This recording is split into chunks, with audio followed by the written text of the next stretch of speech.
te damos la cordial bienvenida a nuestro programa Palabras de Vida Eterna.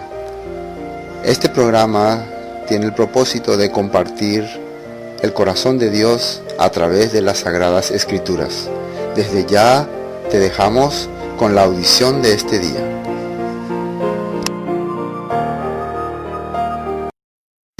San Lucas capítulo 7, versículo 1. Después que hubo terminado todas sus palabras, el pueblo que le oía entró en Capernaum, y el siervo de un centurión, a quien éste quería mucho, estaba enfermo y a punto de morir. Cuando el centurión oyó hablar de Jesús, le envió unos ancianos de los judíos, rogándole que viniese y sanase a su siervo. Y ellos vinieron a Jesús y le rogaron con solicitud, diciéndole: es digno de que le concedas esto, porque ama nuestra nación y nos edificó una sinagoga. Jesús fue con ellos, pero cuando ya no estaban lejos de la casa, el centurión envió a él unos amigos, diciéndole: Señor, no te molestes, pues no soy digno de que entres bajo mi techo. Por lo que ni aún me tuve por digno de venir a ti, pero di la palabra y mi siervo será sano. Porque también yo soy hombre puesto bajo autoridad y tengo soldados bajo mis órdenes. Y digo a este: ve y va, y al otro: ven y viene. Y a mi siervo: haz esto, y lo hace. Al oír esto, Jesús se maravilló de él, y volviéndose dijo a la gente que le seguía: os digo que ni aun en Israel he hallado tanta fe. Y al regresar a casa, los que habían sido enviados hallaron sano al siervo que había estado enfermo. Al versículo 10.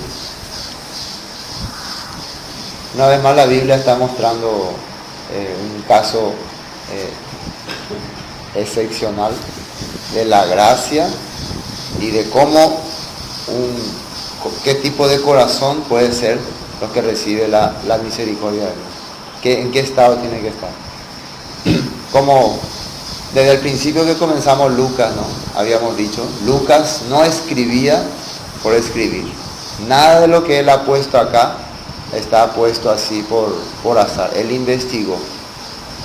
Y las investigaciones son muy importantes porque te hacen entender realmente el propósito y el objetivo que tenía Dios para hacer todas las cosas. Entonces, aquí aparece un centurión.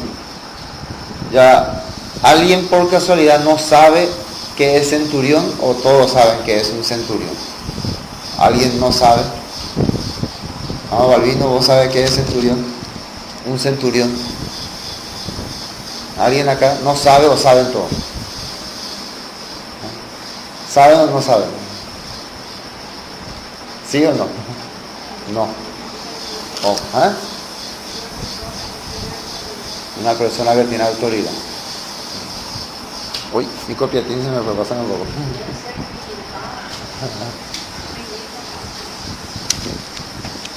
En el tiempo que Jesús estaba viviendo, Israel o Jerusalén, Judá, estaba bajo dominio de Roma. Roma era el imperio que gobernaba todo el mundo en ese tiempo. Entonces, cuando un imperio gobierna un país, envía soldados para que administren y gobiernen y sometan al pueblo. ¿En qué sentido? ¿Por qué tienen que someterle? Porque las autoridades de ahí están obligadas a pagar impuestos al imperio que le está gobernando. Y si no quiere pagar, entonces son llevados como esclavos, presos o asesinados en algunos casos. Entonces la gente, por temor a que le ocurra esas cosas, pagaba los impuestos. Entonces un centurión era una autoridad, una persona importante que estaba a cargo de 100 soldados especializados. No era cualquier soldado también, soldado especializado. Entonces un centurión era lo equivalente casi a un general, una persona importante en esos lugares. Por eso generalmente los centuriones eran personas que tenían bastante dinero y poder, y generalmente bajo sus órdenes ocurrían todas las cosas. Ellos ordenen ejecutar a otra persona o atrapar. Entonces una persona, un centurión, era una persona que fue enviado para someter al pueblo de Israel y de Judá. Ahora ya más o menos entiende que es un centurión. Entonces, ¿qué imagen se le viene acerca de un centurión? ¿Alguien bondadoso, bueno, amable? ¿O alguien tirano y terrible? Bueno, por lo menos para eso se le envió a él, para ser tirano, para ser duro, para ser terrible. Entonces, ¿los israelitas amaban a los centuriones? No. Pero acá hay un caso excepcional, acá hay un caso que no es común. Un centurión ama a los israelitas, ama al pueblo de Israel.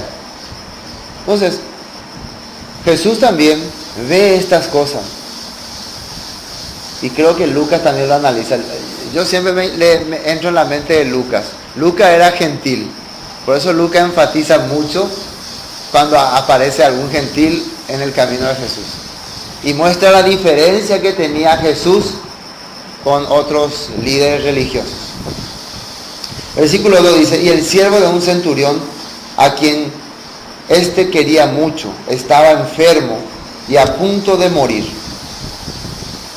Cuando el centurión oyó hablar de Jesús, le envió unos ancianos de los judíos rogándole que viniese y sanase a su siervo. Entonces, oír hablar de Jesús, ¿qué implica? Hay una persona que está sanando, que se le llama el Mesías, que según los profetas en este tiempo tenía que venir. Nosotros simplemente esa palabra oía de Jesús tomamos muy en poco, no, escuché un rumor de por ahí de Jesús, no. Oía bastante bien de Jesús. Y vamos a ver que oía bastante bien por la respuesta que él va a dar. Una persona que no conoce la palabra, la escritura, no va a poder expresar lo que él va a decir. Tenía que tener un conocimiento acerca de la palabra. ¿Y quién era Jesús? ¿Quién era este Jesús que la Biblia hablaba? Entonces, versículo 3 le dijo, cuando el centurión oyó hablar de Jesús, envió unos ancianos de los judíos rogándole que viniese y sanase a su siervo. ¿Quiénes son los ancianos de los judíos? Son las personas tipo autoridades que dirigen, ¿no?, algún lugar. Generalmente en Israel las personas más mayores se le ponía como guiadores, por la experiencia que tenían. ¿Por qué había tanta familiaridad entre los ancianos líderes de Israel con este centurión? Miren, quiero que me hagan un favor. Vayan y díganle a Jesús que venga a mi casa para sanar a un criado que tengo. Así le pide él que haga. Y estos acceden. Van, versículo 4. Y ellos vinieron a Jesús y le rogaron con solicitud, diciéndole, es digno de que le concedas esto. Los ancianos conocían muy bien la palabra, ¿o no? Conocían muy bien las escrituras. Un pueblo que está sometiendo a los israelitas, que está a la fuerza haciéndole cobrar impuestos, ¿esas personas son dignas o son indignas? Según la palabra. Un pueblo que viene y somete a Israel. Según la palabra de Dios, nadie tiene por qué venir a someter al pueblo de Israel. Una persona que usurpa el gobierno no es una persona digna, es una persona indigna por lo que están haciendo. En ese momento, este centurión, ¿cuál era su papel en Israel? ¿Cuál era su función? ¿Predicar, alabar o someter al pueblo? Someter al pueblo, esa era su función. Él estaba ahí con esa obligación. Entonces, era digno, él era digno. Pero estos ancianos le hablan a Jesús y le dicen, él es digno. ¿Qué significa? Él es una persona que merece todas las bendiciones que se le puede dar. Podemos pensar, ¿por qué hablan así estos ancianos? ¿Por qué dicen que él es digno? ¿En qué se basan? Vamos a seguir leyendo. 5. Porque ama nuestra nación. Ama nuestra nación y nos edificó una sinagoga. Ya, miren lo que ha hecho este centurión. La sinagoga, ¿para qué se usaba en aquel tiempo? En la sinagoga se reunían a aprender la palabra de Dios, a conocer la palabra de Dios. Y al conocer la palabra de Dios, ¿qué es lo que ellos entendían? Los judíos, ¿qué entendían? Por ejemplo, al conocer la palabra de Dios, ustedes no tienen que vivir bajo tiranía. Ustedes no tienen que vivir sometidos a otro pueblo. Ustedes tienen que Ustedes son un pueblo libre, ustedes tienen su Dios, ustedes no tienen que adorar a otros dioses. Eso es lo que entendían en una sinagoga. Entonces mandar construir una sinagoga sería como fomentar al pueblo a que no quiera estar más sujeto a Roma. ¿Me entiendes o no? Entonces, ¿cómo un soldado romano puede hacer estas cosas? Entonces se puede entender, este señor romano, este centurión, realmente entendía que este pueblo era un pueblo bendito. ¿Y esto dónde está escrito? ¿Dónde aparece esto? En las Escrituras. Vamos a leer un poco, vamos otra vez al Antiguo Testamento, tenemos que irnos. Libro de Deuteronomio. Una vez más, Deuteronomio. ¿Qué significaba Deuteronomio? Reconfirmación, confirmando el pacto. Podemos decirle también nuevo pacto. Deuteronomio capítulo 10.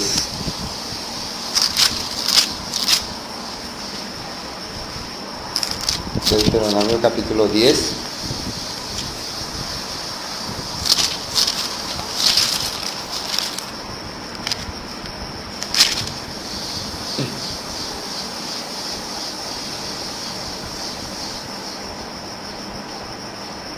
Versículo 12.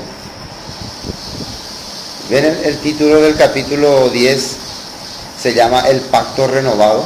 Así está escrito. Por eso podemos decir que Deuteronomio es pacto renovado. O sea, el nuevo pacto significa pacto renovado.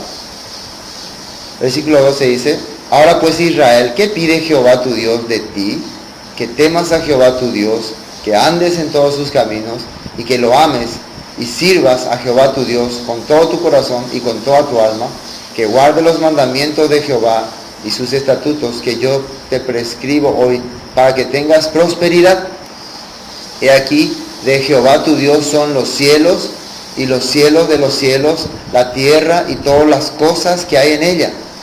Solamente de tus padres se agradó Jehová para amarlos y escogió a su descendencia después de ellos, a vosotros de entre todos los pueblos, como en este día.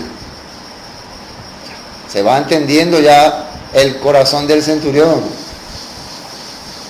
Circuncidad pues el prepucio de vuestro corazón y no endurezcáis más vuestra cerviz, porque Jehová vuestro Dios es Dios de dioses y Señor de señores, Dios grande, poderoso y temible, que no hace acepción de personas ni toma cohecho. No hace acepción de personas.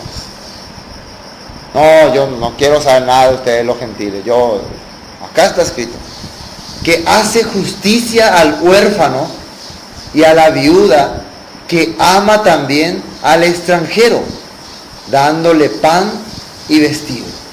Jehová, ¿a quién ama? Ama al extranjero. Entonces, lo que los ancianos ahora estaban haciendo, ¿tiene sentido? Ellos no estaban haciendo algo antibíblico. Dios te ama. Dios ama al extranjero. ¿Y por qué ama al extranjero? Ya Isaías explica: cuando el extranjero abrace mi pacto, pacto renovado, Dios también le permitirá, aceptará sus sacrificios. Vamos a mirarlo, Isaías 52. No, Isaías 56. Isaías 56. De esta manera vamos entendiendo que Lucas, todas las cosas que escribía, lo hacía investigando, tratando de enfatizar el amor de Dios hacia los extranjeros, no hacia los gentiles. Lucas se iba hacia eso. Capítulo 56, versículo 2. Bienaventurado el hombre que hace esto, y el hijo del hombre que lo abraza, que guarda el día de reposo para no profanarlo, y que guarda su mano para hacer todo mal. Y al extranjero que sigue a Jehová, no hable diciendo: me apartará totalmente Jehová de su pueblo, ni diga al eunuco: he aquí yo soy árbol seco. Porque así dijo Jehová: a los eunucos que guarden mi día de reposo y escojan lo que yo quiero y abracen mi pacto, yo les daré lugar en mi casa, dentro de mis muros, y nombre mejor que el de los hijos e hijas. Nombre perpetuo les daré, que nunca perecerá. Y a los hijos de los extranjeros que siguen a Jehová para servirle y que amen el nombre de Jehová para ser sus siervos, a todos los que guarden el día de reposo para no profanarlo y abracen mi pacto, yo los llevaré a mi santo monte y los recrearé en mi casa de oración.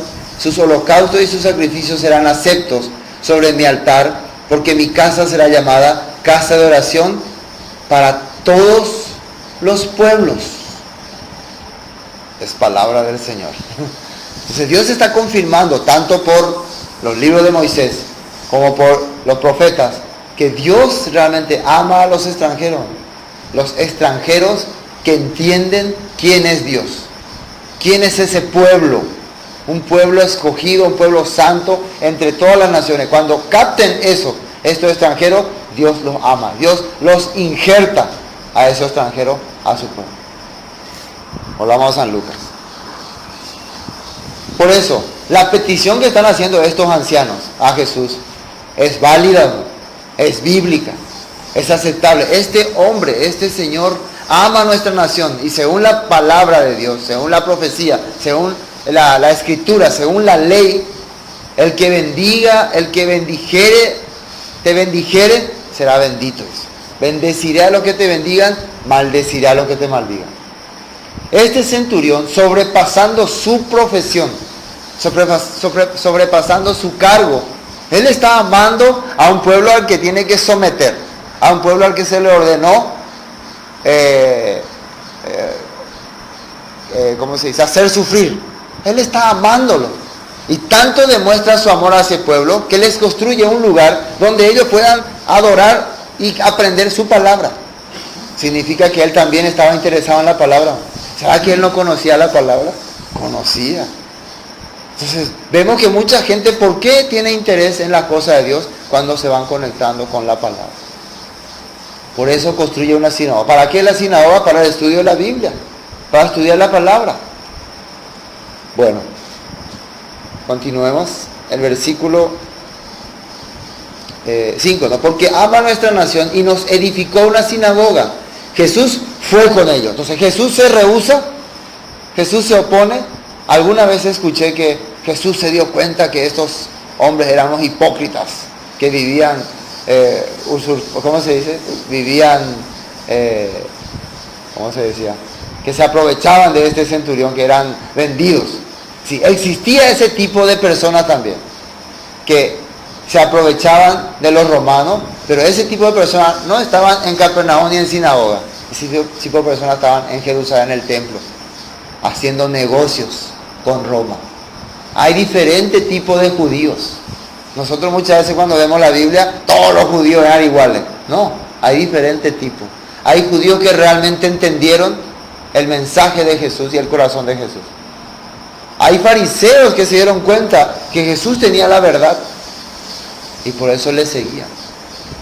Bueno, acá dice, y Jesús fue con ellos, pero cuando ya no estaban lejos de la casa, el centurión envió a él unos amigos diciéndole, Señor, Señor, le dice, Señor. ¿A quién se le llama Señor? A alguien de autoridad, a alguien superior. ¿Cómo un centurión a un Galileo todavía le va a llamar Señor si no tiene un conocimiento previo de quién es este Señor, quién es este hombre? Señor, no te molestes, pues no soy digno de que entres bajo mi techo. Ya, los ancianos, ¿cómo le dijeron a Jesús sobre este centurión? Él es digno, le dijeron, por las escrituras, por las cosas que él está haciendo, por la obra que él hace por nosotros, él es digno. Pero él, el mismo centurión, ¿cómo él a sí mismo se está considerando? No soy digno. Yo no soy digno. Por eso es bueno que nosotros a nosotros mismos nos alabemos. Nosotros mismos digamos, oh, soy digno de que Dios me bendiga. Dios me hace cual, porque yo le sirvo, porque yo hago las cosas de Dios. No es bueno. Si otro tenés que dejar que te alabe, dejar que otro te diga que sos digno. Porque el otro va a decir que sos digno cuando vea tu vida. ¿Sí o no? Pero cuando vos mismo te alabas, ¿sirve o no sirve? Vamos a ver un poco lo que dice Pablo en el libro de Romanos acerca de este punto. Pablo, acerca de una persona, cómo tiene que considerarse a sí mismo. Romanos, un ratito, capítulo 12.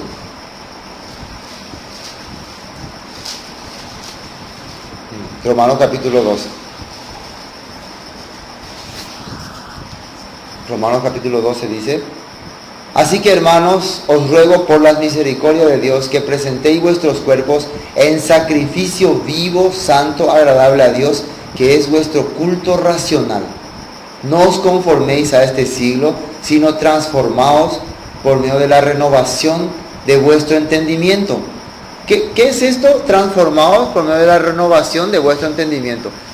Tu vida tiene que ir cambiando por medio de las cosas que vas aprendiendo, por medio de las cosas que vas entendiendo. No te conformes con este siglo, con lo que ya este mundo te enseñó, te dio. No te vayas a conformar con eso. Conformate con lo que va Dios poniendo en tu corazón cada día. Después, para que comprobéis cuál sea la buena voluntad de Dios, agradable y perfecta. Entonces, cuando vos vas cambiando tu corazón de acuerdo a las cosas que Dios te va enseñando, vas a darte cuenta qué es lo que Dios quiere que haga en tu vida. Digo pues, por la gracia que me es dada a cada cual que está entre vosotros, que no tenga más alto concepto de sí que el que debe tener, sino que piense de sí con cordura, conforme a la medida de fe que Dios repartió a cada uno. ¿Qué significa eso? Si realmente la palabra, el entendimiento va llegando a tu vida, no vayas a sentirte especial ni superior por así nomás, sino analizar un poco cómo tu vida, cómo va siendo ante los demás, ante las demás personas, ante la gente, ante la sociedad, para considerarte a vos mismo. No, yo tengo la fe, yo soy una persona de fe, yo creo en Dios, yo vivo delante de Dios. O sea, observa con cordura, dice acá, sino que piense de sí con cordura. ¿Qué es con cordura? No exagere, ¿no? No vaya a creerte el más espiritual de todo. Y nosotros tendemos a eso, ¿no? Especialmente cuando empezamos ya a leer más la Biblia, a saber más las cosas. Parece que ya yo soy más espiritual. Ya nos viene ese pensamiento. Pero el apóstol Pablo dice no. Vos mismo no vaya a considerarte mejor. No vaya a considerarte especial. Mejor vos considerarte indigno. Mientras más indigno te consideras, más tenés oportunidad de buscar más las cosas de Dios. Fíjense, este centurión realmente ante la sociedad judía, él era una persona muy especial, porque siendo una persona enviada para someter, para condenar, para hacer sufrir al pueblo, él hacía totalmente lo contrario. Él les amaba, no solamente hacía para agradarle a ellos, amaba a ese pueblo, amaba a los israelitas, amaba su enseñanza, amaba su palabra. Y esto estaba profetizado. Entonces toda la gente se sorprendió. Esta es una persona digna. Pero él a sí mismo, ¿cómo se consideraba? Él mismo. Hoy en día ven ustedes la diferencia entre muchas personas. Cuando alguna autoridad, por ejemplo, dona algo para una iglesia o para un lugar, ¿cómo se siente? ¿Se siente superior o no? ¿Se siente especial? A una persona que puede dar más, que puede donar, que puede dar. Yo. ¿Se siente muy especial o no? Pero ¿cómo vemos la Biblia que muestra el corazón realmente de una persona conocedor de la palabra de Dios? No, yo soy indigno. Porque ¿quién soy yo? Soy solamente un gentil. ¿Cómo le consideran los judíos a los gentiles? Perros. Son perros. Si vos te consideras perro, ¿vas a querer ser especial ante otro? No. Pero mucha gente se considera perro cuando ve su vida un desastre, ¿no?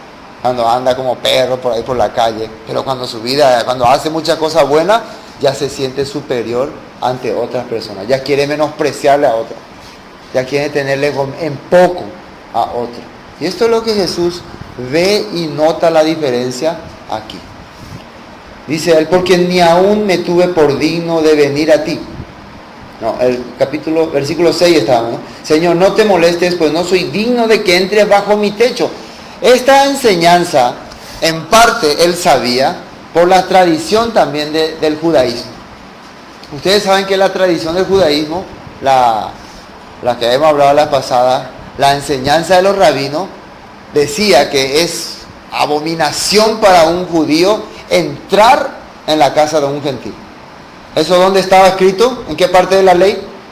¿En alguna parte de la ley está escrito? No, pero en la ley de tradición de los judíos está escrito. Por eso el apóstol Pedro, cuando él va justamente a la casa de un centurión, ¿cómo él fue a la casa de ese centurión? Porque milagrosamente Dios tuvo que mostrar visiones para convencerle. Por sí mismo él iba a ir o no. Porque él estaba muy enraizado con las tradiciones del judaísmo. Hay muchas veces que nosotros no hacemos las cosas de Dios porque estamos muy enraizados con las tradiciones que nos han enseñado. Muy acostumbrados a algo, a costumbres de hombres, y por eso no hacemos. Pero vemos que Jesús ni un problema tuvo para ir, ¿no? Él no tenía problema, él va a ir. Por favor, él va. Pero Pedro le costó. Tenía que ver visiones. Señor, yo no he comido ninguna cosa inmunda. No llames común a lo que yo limpié. Después se le aclara a él de qué se trata. Entonces cuando llega a la casa de Cornelio, Pedro, ¿qué le dice? Ustedes saben cuán abominable es para un judío. Abominable, es algo asqueroso, algo horrible. Ir para un judío a la casa de un gentil. Terrible. Pero a mí me enseñó Dios que a nadie llame yo inmundo. Así él explicaba. Así Dios le enseñaba. Después, justamente, Pedro menciona ese texto que hemos leído. Ustedes vieron en Hechos capítulo 10, si han leído todo, Pedro menciona, y en verdad comprendo que Dios no hace acepción de personas, como está escrito en Deuteronomio 10. Ahí le viene a Pedro esa palabra. Dios es fiel en su palabra, en cumplir. Dios también busca a las personas para rescatar. Dios ama a la gente que le quiere servir. Aunque no conoce muy bien su palabra, pero Dios lo ama. Dios está buscando realmente la gente que le está sirviendo de todo corazón. Por eso, aunque hay muchas iglesias, aunque hay muchas denominaciones, ¿cómo se puede decir? Es malo juzgarle a ellos. No, estos son un grupo de pecadores, no entienden nada, son unos locos, son unos exagerados, ¿no? Porque entre ellos hay alguno que de verdad está sirviendo a Dios. Todavía nomás no es rescatado. Dios le está buscando. Dios ha venido por su oveja perdida. Entonces, Dios quiere usar nuestra vida para rescatar a esas personas que tienen realmente el corazón de servir. Están entre ellos. Ya, versículo 7. Porque ni aún me tuve por digno de venir a ti, pero di la palabra y mi siervo será sano. No solamente él considera que él es indigno de que Jesús venga a su casa, también él se siente indigno de hablar con Jesús. Él se siente así. ¿Se acuerdan que una vez una mujer griega, Sirofenicia, vino a Jesús? ¿Se acuerdan esa parte? San Mateo capítulo 15 por ahí. Sí, 15, 22. Jesús, ¿cómo le respondió? Yo he venido solamente por la oveja perdida de Israel. Yo no vine por ustedes. Hay que entender muy bien. Yo he venido solamente, dice, por la oveja perdida de Israel. Yo no vine por usted. No está bien dar la comida de los hijos a los perrillos. ¿Cómo le está tratando Jesús a esta mujer?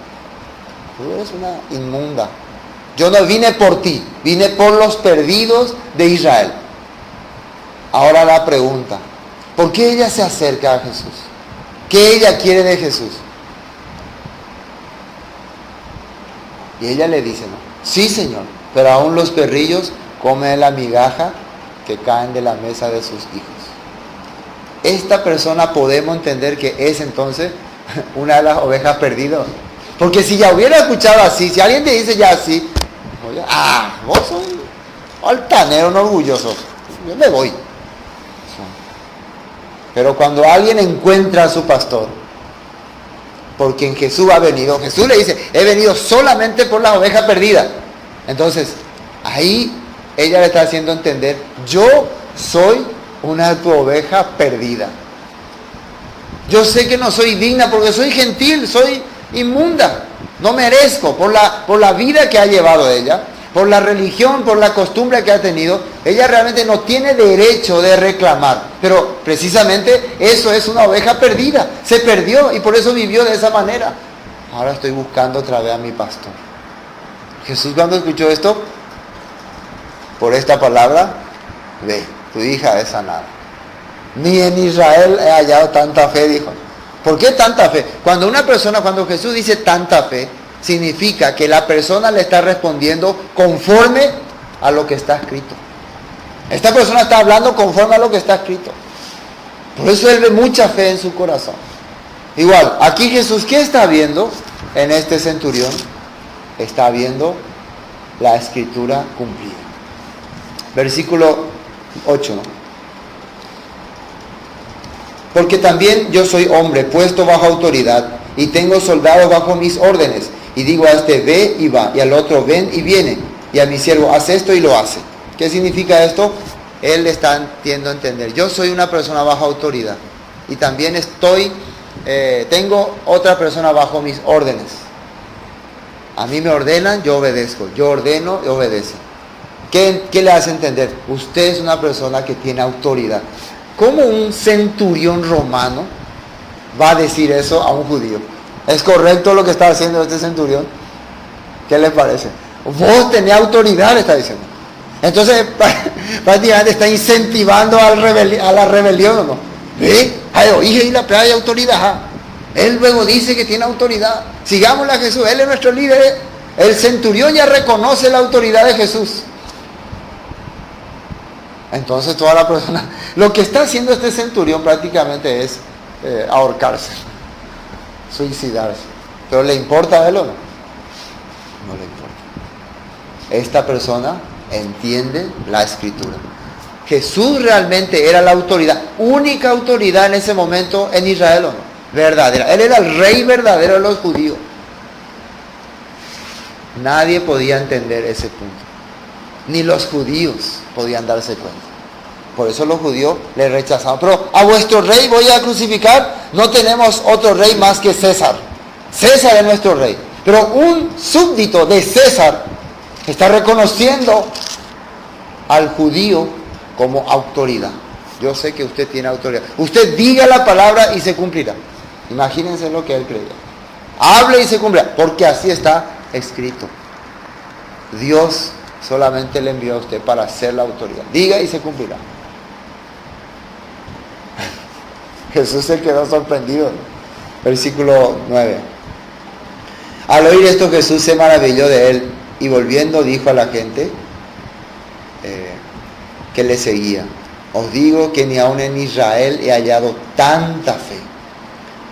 Y al regresar a casa, los que habían sido enviados hallaron sano al siervo que había estado enfermo. Ni en Israel he hallado tanta fe. Una vez más, ¿qué significa tanta fe? Amada Eulalia, ¿qué significa tanta fe?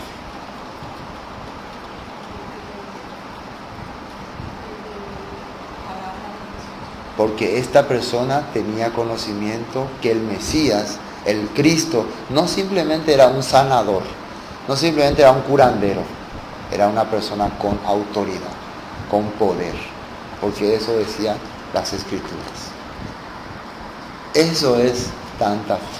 ¿Cómo puede ser que un extranjero confíe tanto en la Escritura y mi gente, ¿no? Mi pueblo, que tienen desde niños estudiando, no puedan comprender? Este es el poder que Dios quería mostrar en Israel. Va a venir el Mesías que va a abrir los ojos a los que están en tinieblas, en sombra de muerte. A ellos les va a abrir los ojos. Por eso le dijo a Juan el Bautista, y eso sale acá, ¿no? Dígale a Juan el Bautista, antes de que muera tranquilo, ¿no? Que Ahora los ciegos ven, los cojos andan, y a los pobres es anunciado el Evangelio. Díganle que no se preocupe, que el que tiene que ser autoridad ha venido. Porque Juan Bautista tenía el concepto, él tiene que reinar, tiene que ser rey, pero ahora él está haciendo otras cosas. Él tuvo duda. Juan el Bautista tuvo duda. Porque él, ¿qué clase de Mesías esperaba? Un Mesías que venga a hacer escándalo. Pero el Mesías, antes de venir a reinar, como está escrito, primero tenía que venir a rescatar, a salvar. Yo no he venido a condenar, sino a salvar, dice. Entonces, esta primera venida del Mesías, ¿para qué fue? Para salvar. Hasta ahora, ¿su objetivo cuál es? Salvar. Hasta ahora es salvar. No es condenar. Por eso nosotros no estamos llamados a arrancar la cizaña. Estamos llamados a regar trigo y cizaña juntos. Y Dios va a rescatar su trigo, su pueblo. Amén. Sí. Jesucristo también, por medio de la palabra, increíblemente, está rescatando a las ovejas perdidas. Se puede decir entonces que este centurión era una oveja perdida de Israel. Un extranjero que estaba abrazando el pacto, queriendo unirse otra vez con el pueblo santo y escogido. Hermanos, si nosotros queremos tener la bendición verdadera, tenemos que unirnos cada día más a ese pueblo. ¿Sí? Tenemos que conectarnos cada día más con el pueblo de Dios. ¿Cómo nos conectamos cada día más con el pueblo de Dios, mano? Mano. ¿Cómo podemos? Con la palabra. Sí. ¿Cómo pueden ustedes cada día saber más de Dios? Por la palabra. Cada día nos unimos más por la Escritura, por la Biblia. Eso es lo que Jesús vio en este centurión. Él ya está prácticamente siendo parte de este pueblo. Se está uniendo. Y nosotros también tenemos que en esta semana, en este tiempo, ¿no?, empezar a ver la profundidad de la palabra. Nos han enseñado a amar al mundo. Nos han enseñado a amar las cosas del mundo. Por eso nosotros muy poco valor le damos a la Escritura. Entonces cada día nos alejamos más de las cosas de Dios. Imagínense, un centurión tiene su compromiso, su objetivo, su propósito. Pero ¿es claro lo que él ama más o no? ¿Está claro lo que él está amando más? Cualquier persona va a construir una sinagoga a un pueblo al que tiene que someter si no le ama, no. Entonces él prácticamente su empeño, su fuerza, su deseo está entregando a un pueblo que no es su pueblo. Entonces ahí se puede notar que este hombre ama a Dios con todo su corazón. Por eso, para Jesús, Él es digno de recibir todas las promesas. Uno tiene que observar también cómo está viviendo. ¿A qué cosa yo le dedico más tiempo de mi vida? ¿A qué le doy más importancia? ¿A las cosas de Dios o a las cosas del mundo? Bueno, hoy hasta aquí. Esto fue Palabras de Vida Eterna. Cualquier consulta que tengan sobre el tema que hemos tratado hoy, nos envían sus mensajes al 0981 60 46 77 y estaremos respondiéndoles con mucho gusto. Bendiciones y hasta pronto.